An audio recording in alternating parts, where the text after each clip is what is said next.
Invocamos el nombre de Jesucristo, tu Hijo, el Redentor, nuestro libertador, a quien tú enviaste.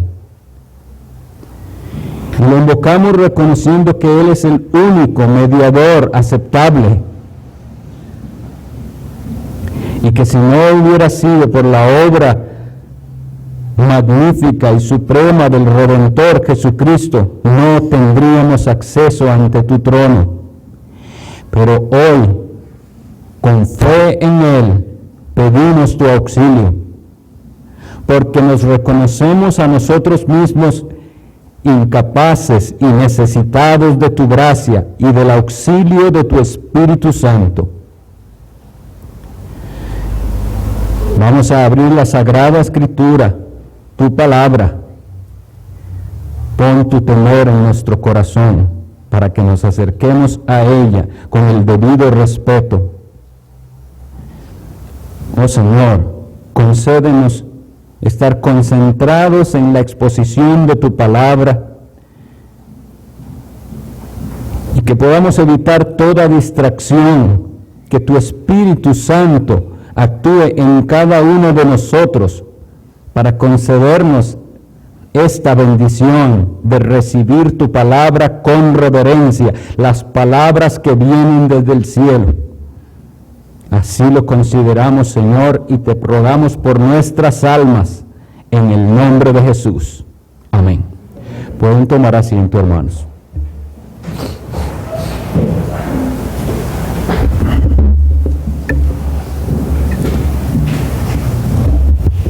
Esa es la segunda exposición en la serie de los elementos del amor por Cristo.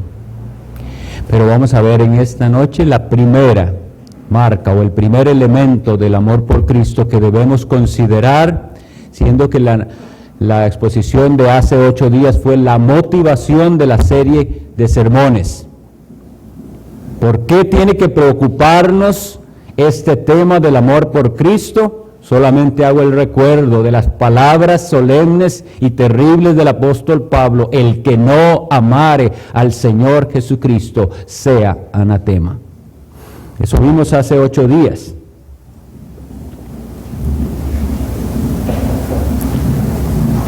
Antes de abrir la Escritura, quiero motivarles con este pensamiento. ¿Saben qué son los reflejos? ¿Qué es un reflejo? Un reflejo es una respuesta, casi pudiéramos decir automática, del sistema nervioso, una respuesta prefijada de forma natural. Cuando alguien va a hacer una prueba de los reflejos en nuestro cuerpo, nos da cierto estímulo esperando una cierta respuesta del cuerpo. Usualmente es en la rodilla, en más partes, pero lo más común que conocemos es cuando el médico golpea la rodilla esperando una respuesta que es automática. Eso es un reflejo del sistema nervioso. ¿Y qué podríamos pensar de alguien que no tiene una respuesta adecuada a este estímulo? Casi que podemos deducir que hay un problema en su sistema nervioso, algo se ha atrofiado. Esa ilustración quiero que la estemos usando durante todo el mensaje, por lo que conlleva en sí, porque igual, si vamos a hacerle una prueba de reflejos a un muerto, no vamos a obtener ninguna respuesta. Pero también podría ser que no es que esté muerto, sino completamente atrofiado su sistema, y la persona se vuelve insensible. Y espero que están entendiendo espiritualmente qué es lo que queremos decir. Lo que quiero transmitir es esto. Hoy vamos a enfocarnos, o vamos a meditar, aunque sea brevemente, en Cristo y en su amor, como hemos cantado. en Cristo y en el amor de Cristo mostrado en el sacrificio que Él hizo. Y ese es el estímulo que tiene que dar una respuesta de parte de los creyentes. Una respuesta que se tiene que dar de forma automática. Vamos a ir a la epístola a los Efesios, capítulo 3. La epístola del apóstol Pablo a los Efesios, capítulo 3. Y leeremos de los versículos 14 al 19.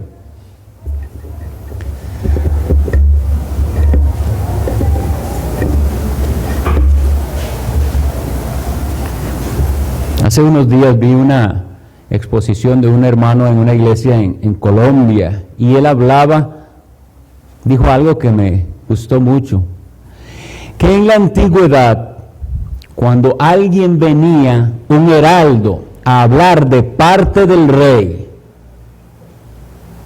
él venía con una palabra, con una promulgación, por decirlo así, con unas palabras, un aviso, una noticia, o sea, algún decreto del rey. Y dice, y el heraldo llegaba a aquella ciudad y con solemnidad decía, esto ha dicho el rey. Y todo el mundo tenía que someterse a lo que aquel soberano decía. Nosotros, hermanos, quiera Dios que tengamos a la hora de acercarnos a las Sagradas Escrituras este entendimiento. Es como si yo dijera en este momento, esto dice Dios, y vamos a leer la Escritura. Es la palabra de Dios lo que vamos a leer, y la leemos con reverencia y con ese respeto que se merece. Efesios 3, del 14 al 19. Por esta causa doblo mis rodillas ante el Padre de nuestro Señor Jesucristo, de quien toma nombre toda familia en los cielos y en la tierra, para que os dé, conforme a las riquezas de su gloria, el ser fortalecidos con poder en el hombre interior por su Espíritu, para que habite Cristo por la fe en vuestros corazones, a fin de que, arraigados y cimentados en amor, seáis plenamente capaces de comprender con todos los santos cuál sea la anchura, la longitud, la profundidad y la altura, y de conocer el amor de Cristo, que excede a todo conocimiento, para que seáis llenos de toda la plenitud de Dios. El texto dice que Pablo ora por la necesidad de que seamos fortalecidos con poder en el hombre interior, y luego explica que esto es obra del Espíritu Santo de Dios en nosotros. También dice él que si esto ocurre, Cristo habitará por la fe en nuestros corazones. Entonces quisiera preguntar, ¿no surge la duda? ¿Por qué Pablo habla así? Para que Cristo habite por la fe en vuestros corazones. ¿No habita ya Cristo en nuestros corazones? ¿No está Él hablando a creyentes? El versículo 19 de lo que hemos leído nos da más luz al respecto, porque dice que de esta manera llegaremos a ser o a conocer, a ser llenos de toda la plenitud de Dios. El amor de Cristo excede, dice el texto, a todo conocimiento. Es un amor tan grande que no podemos pretender entenderlo ni comprenderlo de forma plena. Pero la metáfora que está usando él, que él habla de la anchura y de la altura y de la longitud y de la profundidad, de un espacio infinito de amor, en el cual nosotros, si nos sumergimos y procuramos conocer más, entonces ese conocimiento mayor de Cristo y de su amor está asociado directamente a la plenitud de Dios. ¿Qué tanto tenemos de Dios? ¿Qué tanto hay de Dios en usted? ¿Qué tanto conoce usted a Cristo y su amor? El ser fortalecido en el hombre interior por el Espíritu Santo está asociado directamente a esa habitación de Cristo en nosotros.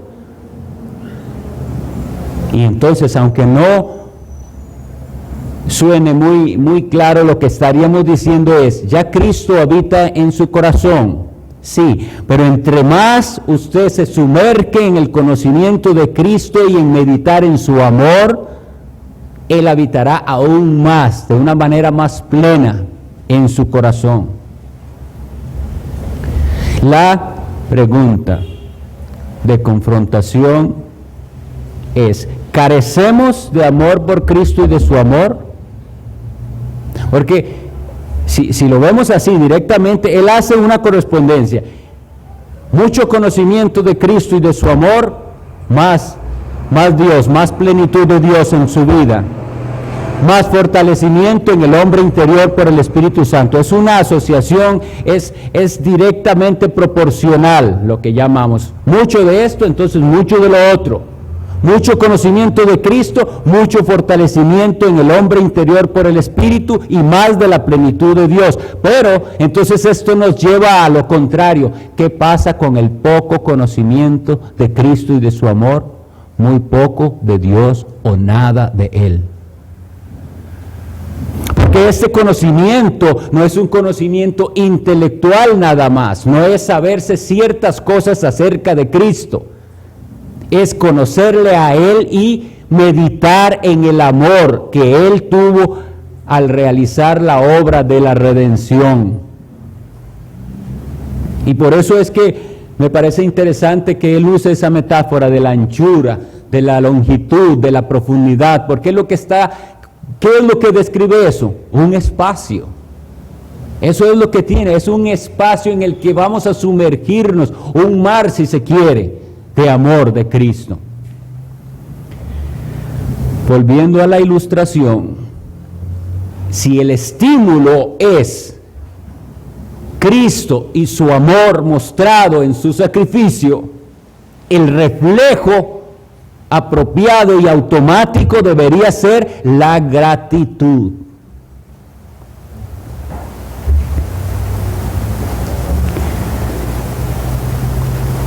Y entonces, si alguien no responde de forma automática con el reflejo de la gratitud, podemos decir lo que dije anteriormente, una atrofia sensorial. No hay entendimiento, no hay sentimiento correcto acerca de Cristo y su amor mostrado en el sacrificio supremo de la redención, o bien está muerto.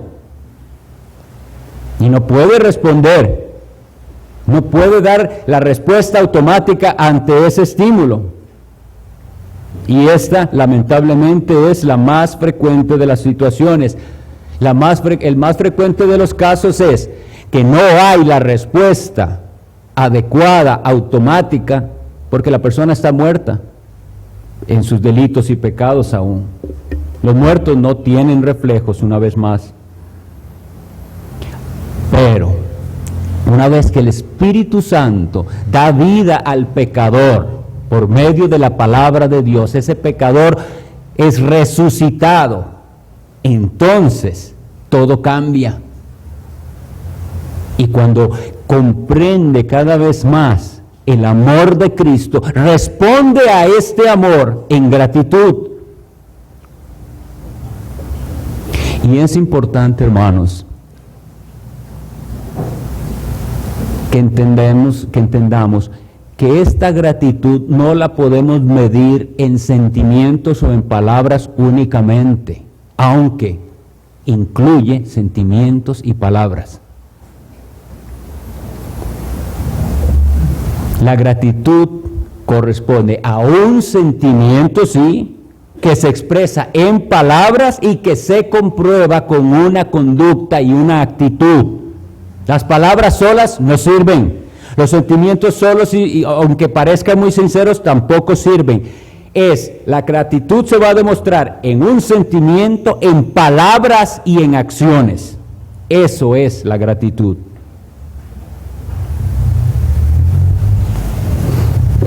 ¿Estamos siendo malagradecidos o ingratos? Si seguimos estudiando la Biblia, estamos hablando de la Biblia, y seguimos hacia adelante y no hacemos una aplicación y no paramos a ver qué tiene que ver esto conmigo, es vano. Estamos estudiando de Cristo y de su amor para enfrentarnos a nosotros mismos, a la situación, a nuestra realidad. Y entonces, ya que hemos dicho que la gratitud es el reflejo apropiado a el estímulo de Cristo y al amor de Cristo, pensemos, ¿estamos siendo agradecidos o estamos siendo ingratos, malagradecidos? ¿Cómo reaccionamos nosotros o qué pensamos de una persona a la cual nosotros con gran esfuerzo le damos algo? Es decir, regalo algo, pero no cualquier cosa, sino algo que me costó mucho adquirir y para lo cual trabajé mucho y me esforcé mucho para adquirir algo que voy a regalar, y la otra persona lo menosprecia. Y nosotros pensamos que eso está muy mal. Hay que ser agradecido. Hay que corresponder, decimos a las personas. No sea malagradecido.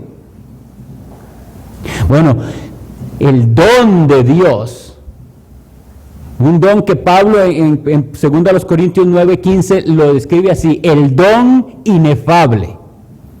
Inefable significa que no se puede explicar con palabras, no puedo decir con palabras acerca de esto. Y si ese don es así,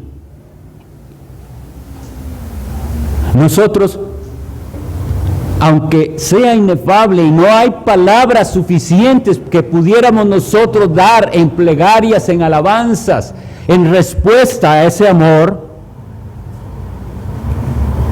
tenemos que hacerlo hasta donde nuestras fuerzas y capacidad nos lo permitan, expresar la gratitud. Entonces, esa es la pregunta: ¿amamos a Cristo? Porque si le amamos, esa respuesta al amor de Cristo tiene que ser la gratitud. Y yo respondo de una vez: ¿amamos a Cristo? Yo sé algo, no como deberíamos. Sé que hay gente que no ama a Cristo, y eso es triste, pero sé que nosotros no amamos a Cristo como deberíamos amarlo, y que no expresamos nuestro agradecimiento a Él como deberíamos expresarlo. No somos agradecidos. O sea, no estamos dando un reflejo correcto ante aquel estímulo del amor más grande expresado.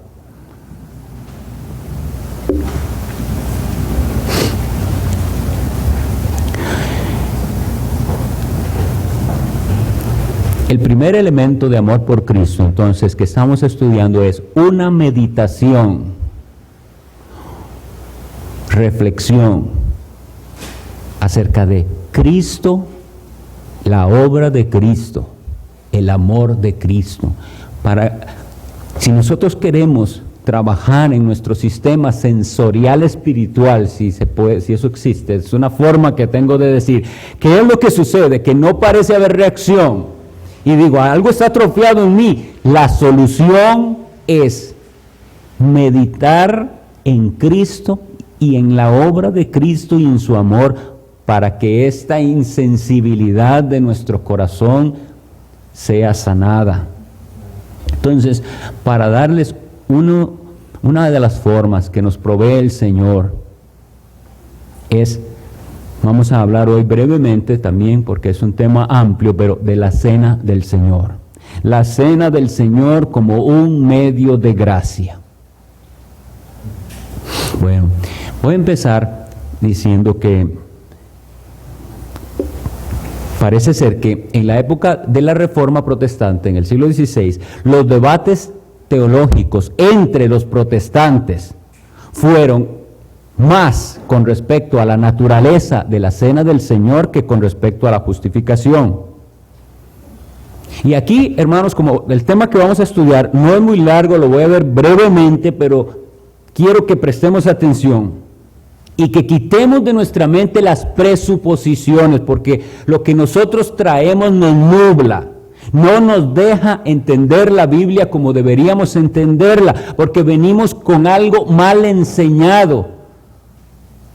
Y recuerden lo que nos decía, esto lo usamos varias veces, pero viene del hermano Guillermo Green: tenemos que desaprender lo que aprendimos mal.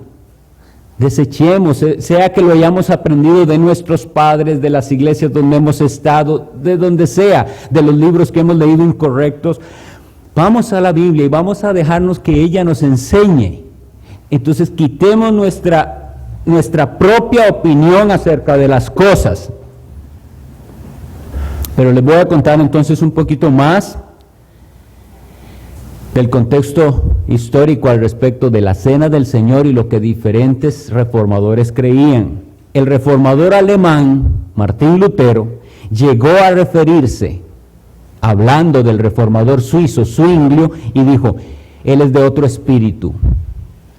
Cuando ellos, vamos a ver si entendemos, Martín Lutero, reformador de Alemania, Zwinglio, reformador de Suiza. Pero en cuanto al tema de la Cena del Señor, como no tenían comprensión igual, Martín Lutero llegó a decir: él es de otro espíritu. ¿Por qué? Porque no entendían de la misma forma la naturaleza de la Cena del Señor. Los protestantes en general, o debería ser así, rechazan la doctrina que se llama la transubstanciación. Para los que no saben, vamos a aprenderlo, y los que saben, repasemos. La transubstanciación es la doctrina o el dogma católico romano que dice que el pan y el vino, en el momento en el que el sacerdote consagra aquellos elementos, esos elementos se convierten milagrosamente en el cuerpo y la sangre de Cristo. Tal cosa solo ocurre cuando el sacerdote que oficia el sacrificio de la misa ofrece los elementos. En general, los protestantes no aceptan tal doctrina. Debemos recordar que para el dogma católico romano, la misa es un sacrificio incruento. Es decir, ellos están ofreciendo a Cristo, aunque no de la forma cruenta. No son sacrificios cruentos como los del antiguo pacto, sino que ellos ofrecen los elementos y creen de esta manera. Ahora, la posición de Martín Lutero, creemos que muestra la dificultad que él tuvo de apartarse de lo que siempre creyó como católico romano. Y entonces, aunque él sí afirmó, no, el pan sigue siendo pan y el vino sigue siendo vino, él dijo: pero Cristo está con y en los elementos. Y él creía en la presencia espiritual de Cristo en el pan y en el vino. Esa es la posición luterana.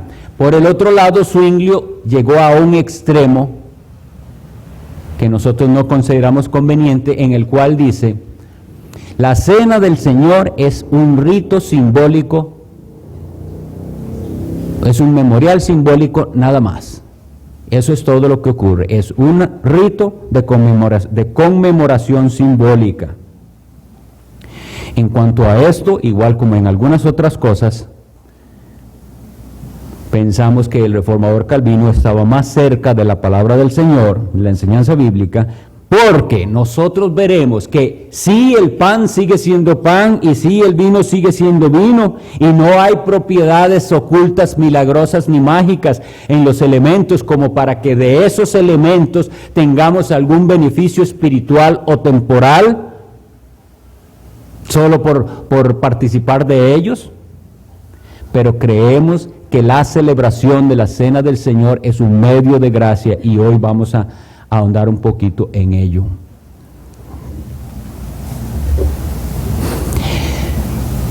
La frase "un medio de gracia" es desconocida en muchos círculos, entonces vamos a explicar qué significa eso, qué significa que es, primero, ¿qué es un medio de gracia?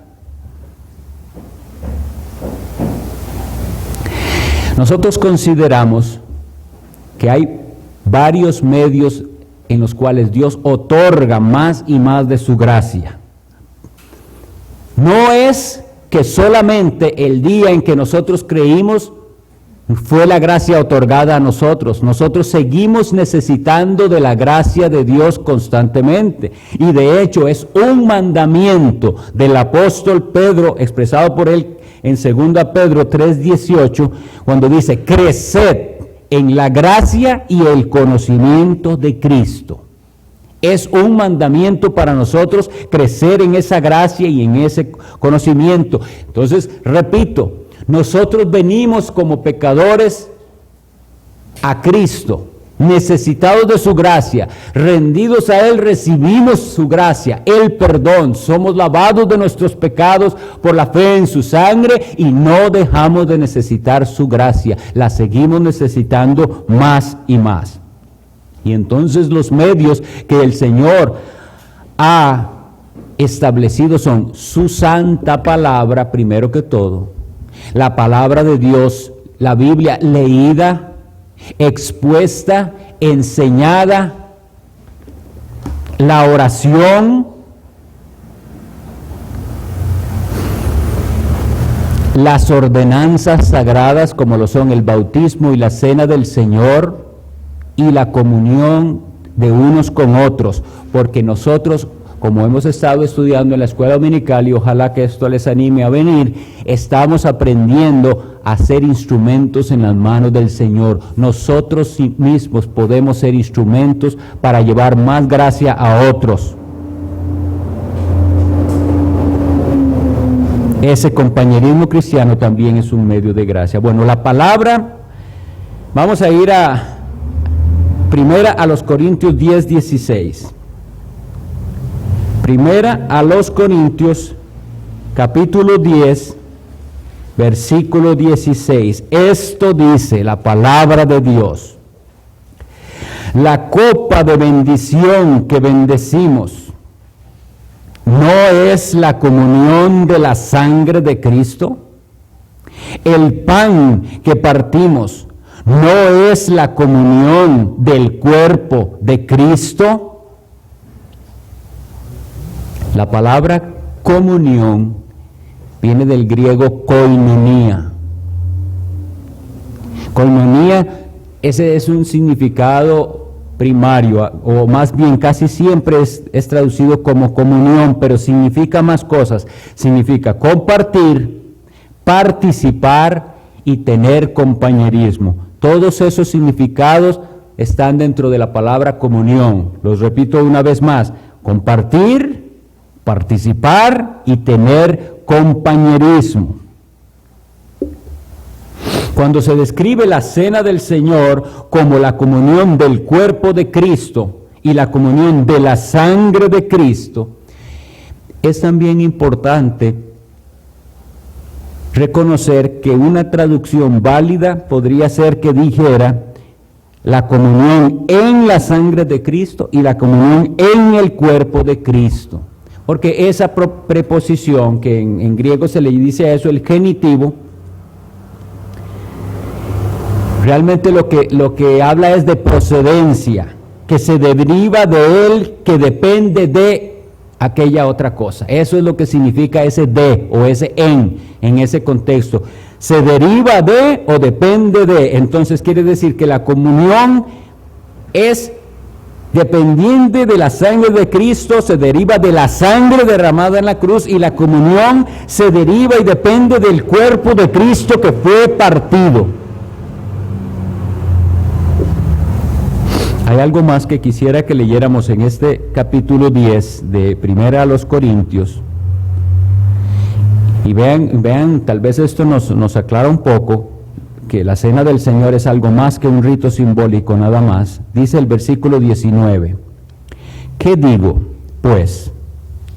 ¿Que el ídolo es algo, o que sea algo lo que se sacrifica a los ídolos? Antes digo que lo que los gentiles sacrifican, a los demonios los sacrifican y no a Dios. Y no quiero que vosotros os hagáis partícipes con los demonios. 21. No podéis beber la copa del Señor y la copa de los demonios. No podéis participar de la mesa del Señor y de la mesa de los demonios. ¿Qué diferencia al relativismo que hay hoy en día? Hoy quisieran decir, bueno, ellos a su manera están buscando a Dios, es su forma de hacerlo. Y Pablo le dice, no es que existan otros dioses, solo hay un solo Dios, pero eso que ellos están haciendo no lo están haciendo a ningún Dios, a los demonios lo hacen. Eso es muy, muy grave, pero el asunto es que si Pablo dice que lo que ellos hacen al hacer sus sacrificios y sus ritos es una participación y una unión de ellos con el mundo diabólico sin saberlo, él nos dice lo que nosotros hacemos en el rito de la cena del Señor, en el partimiento del pan y en el participar del vino, es una unión y una comunión con el Cristo, glorificado ahora, pero que vino, se humilló y recibió el castigo por su pueblo. Cuando nosotros hablamos de medios de gracia y que la cena del Señor, la participación de la cena del Señor es un medio de gracia, podría surgir la pregunta, entonces el que participa más de la cena del Señor, ¿tiene más gracia? Y la respuesta, hermanos, es que así es. Él da mayor gracia, dice Santiago 4:6. Esto es lo que dice Santiago 4:6. Pero Él da mayor gracia. Por esto dice, Dios resiste a los soberbios y da gracia a los humildes. Los humildes somos los que nos reunimos cada vez en el nombre de Cristo a celebrar con acción de gracias la conmemoración de su muerte. Y lo hacemos según nos fue mandado hasta que Él venga. Sí, hermanos, abstenerse de la participación de la cena del Señor es rebeldía. Nosotros estamos llamados a ser bendecidos por este medio de gracia, por la participación de la cena del Señor. Ahora bien, es importante que digamos, la gracia que el Espíritu Santo nos comunica a nosotros, porque es una obra del Espíritu Santo que se realiza en aquella celebración, en aquella conmemoración, esa obra de gracia o esa gracia es otorgada a los que participan de la cena del Señor, pero con fe. Porque hay quienes, más bien dice la Biblia, juicio comen y beben para sí mismos. Entonces vemos que no se trata simplemente de creer que en un cierto rito y en una cierta práctica nosotros vamos a recibir gracia, porque nada que se haga sin fe agrada al Señor. De hecho, más bien Él dice en Romanos 14:23, todo lo que no proviene de fe es pecado. Es el rito que nos fue dejado, la conmemoración, el memorial unido es la fe que por medio de la palabra de Dios llega a nuestros corazones, unida a aquella celebración, una forma en la cual Dios nos da más de su gracia.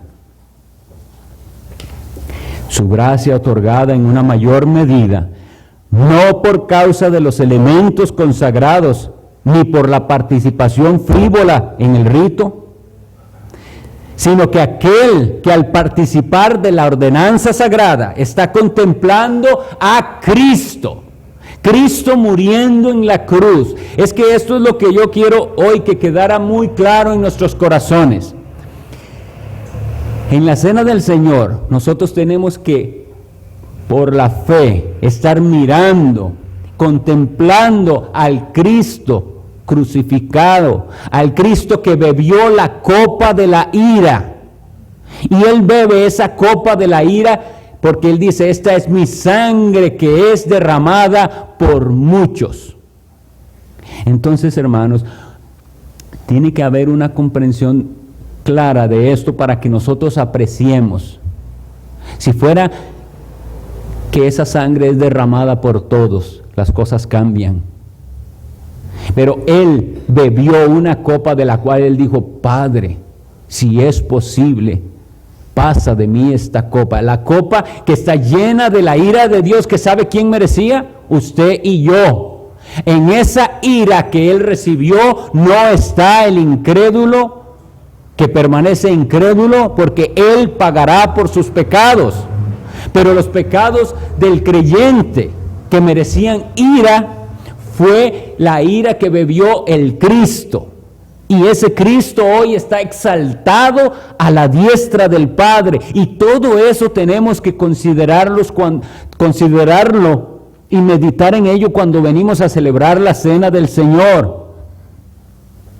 Porque lo que es triste y común es que la celebración de la cena del Señor es menospreciada. Y es un rito en el cual las personas parece que están esperando que el pastor diga rápido las palabras y salgamos de esto.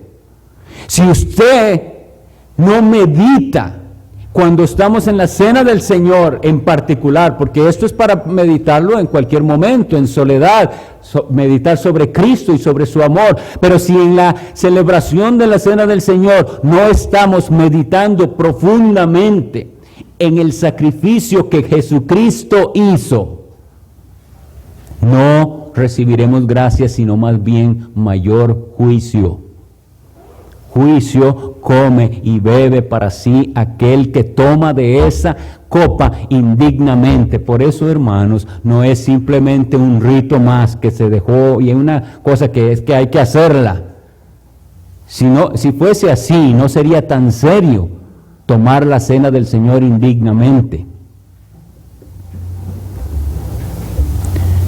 Eso debe hacernos temblar, hermanos, cuando nosotros pensamos esa copa de ira que hizo que el Cristo sudara y que la describiera Juan, que dice que caían de su frente unas gotas de sudor que parecían sangre. Si nosotros meditamos en eso y en que esa angustia indescriptible era lo que nosotros merecíamos por nuestros pecados, y que viene alguien y sustituye a usted, pecador, para que reciba en vez de su merecido el perdón, nosotros tomaríamos la cena del Señor en lágrimas siempre, no frívolamente.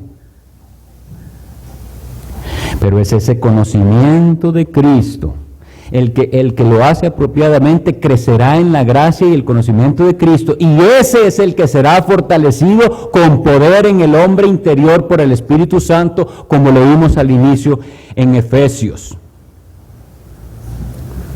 Quiero llevarlos un momento a la misma epístola a los Corintios en el capítulo 1.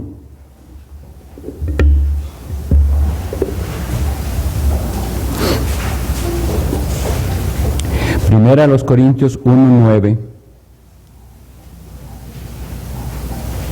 Fiel es Dios, por el cual fuisteis llamados a la comunión con su Hijo Jesucristo nuestro Señor.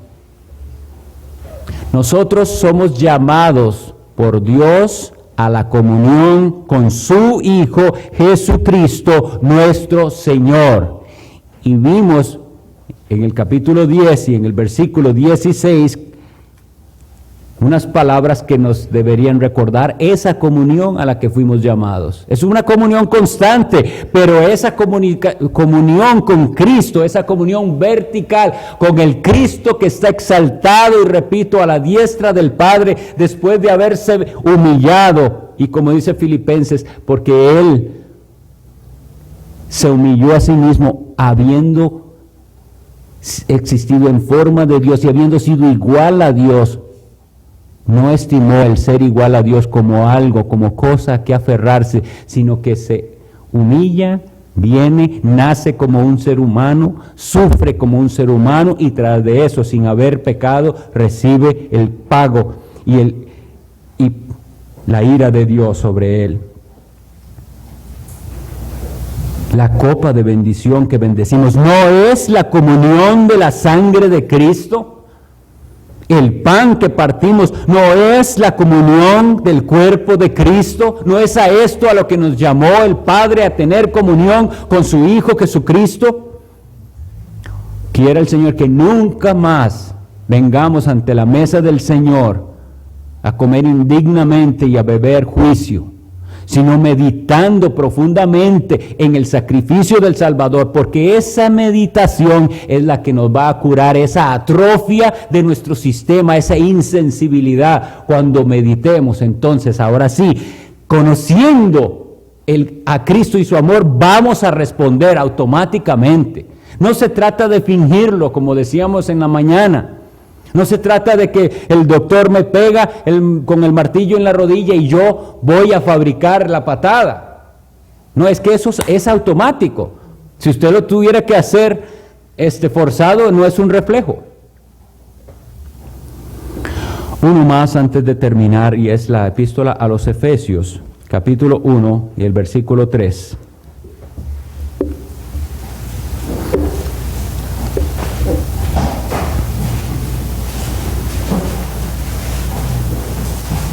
Bendito sea el Dios y Padre de nuestro Señor Jesucristo, que nos bendijo con toda bendición espiritual en los lugares celestiales en Cristo.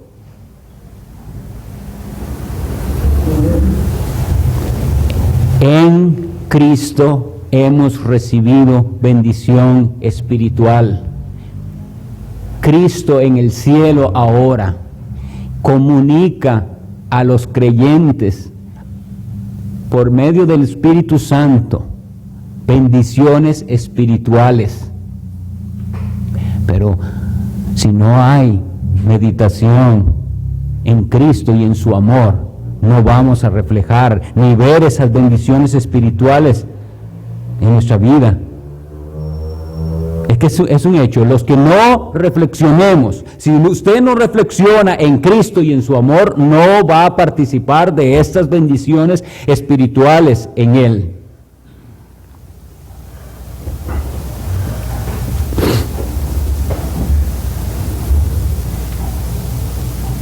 Nosotros tenemos que orar cuando vamos a la palabra del Señor.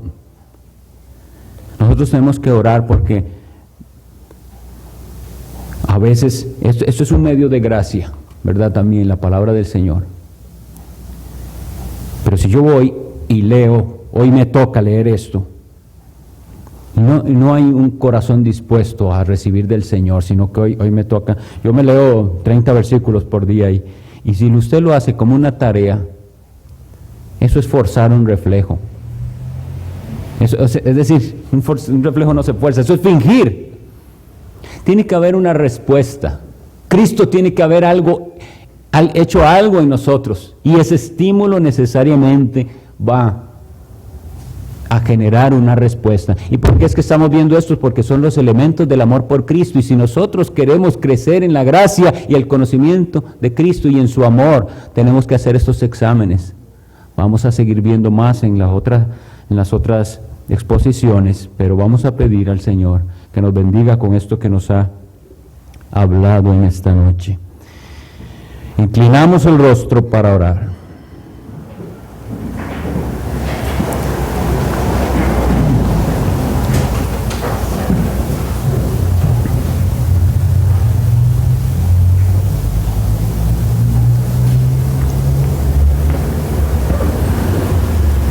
Padre Celestial, ¿quién puede referirse apropiadamente al hablar del don inefable? Un don que no podemos expresar con palabras lo grandioso, lo precioso, del don que tú nos dices, porque es tu Hijo Jesucristo. Y yo te suplico, Dios misericordioso, que nos perdones por todas las veces que hemos participado de la cena del Señor indignamente, sin discernir el cuerpo y la sangre del Señor, sin pensar en el sufrimiento y agonía de nuestro Redentor, sin pensar que Él bebió la copa de la ira que nosotros merecíamos. Perdónanos, Señor, por tantas veces que hemos sido fríos y no hemos dado respuesta adecuada de gratitud ante tan gran amor. Oh Señor,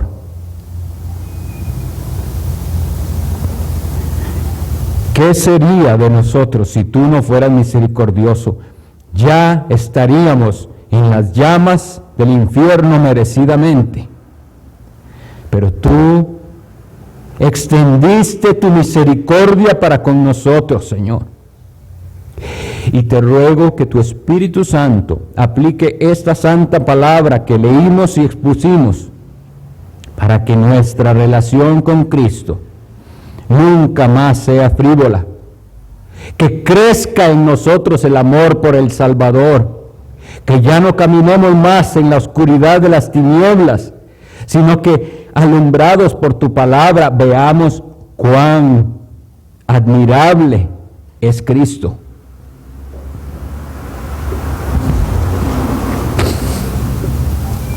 Hazlo, Señor, te lo rogamos, y llévanos a nuestros hogares en paz,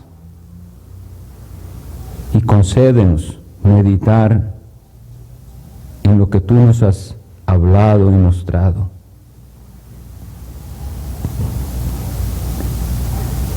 Pido por cada uno de los que aquí estamos presentes y por las situaciones particulares que cada uno está enfrentando, pido.